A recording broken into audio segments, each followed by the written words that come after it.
কখন প্রস্রাব নিয়ন্ত্রণ করা যায় না? ব্লাডার বা মূত্রথলি কিভাবে কাজ করে?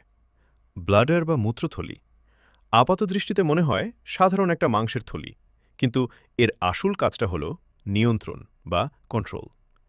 কিডনি প্রতি মিনিটে রক্ত ছেঁকে যে বর্জ্য পানি বা প্রস্রাব আলাদা করে, ফোঁটায় ফোঁটায় তা জমা হয় এই মূত্রথলিতে। ব্লাডার অনেকটা বেলুনের মতো, পানি জমার সাথে সাথে এটি বড় হতে থাকে। হাজার হাজার নার্ভ বা স্নায়ু দিয়ে তৈরি এর দেয়ালগুলো আস্তে আস্তে প্রসারিত বা স্ট্রেসড হয়। মজার ব্যাপার হলো, চাপ বাড়লেও সে কিন্তু হুট করে আপনাকে বিরক্ত করে না। সাধারণত ২০০ থেকে ৩০০ মিলিলিটার প্রস্রাব জমা হলে মানুষ প্রস্রাবের চাপ অনুভব করে। তবে সর্বোচ্চ ৫৫০ মিলিলিটার হলে মানুষ আর নিয়ন্ত্রণ করতে পারে না। কিছু রোগ বা বয়স্কদের ক্ষেত্রে হাইপার অ্যাক্টিভ ব্লাডার, ইনকন্টিনেন্সি ইত্যাদিতে এর ধারণ ও নিয়ন্ত্রণ ক্ষমতা কমে যায়। ব্লাডার এবং আপনার ব্রেইনের মধ্যে প্রতিনিয়ত যোগাযোগ চলে।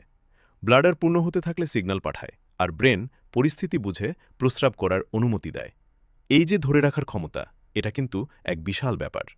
যখন সঠিক সময় আসে, ব্রেইন গ্রিন সিগন্যাল দেয়, তখন ব্লাডারের দেয়ালের পেশিগুলো সংকুচিত হয় ও ব্লাডার খালি হয়।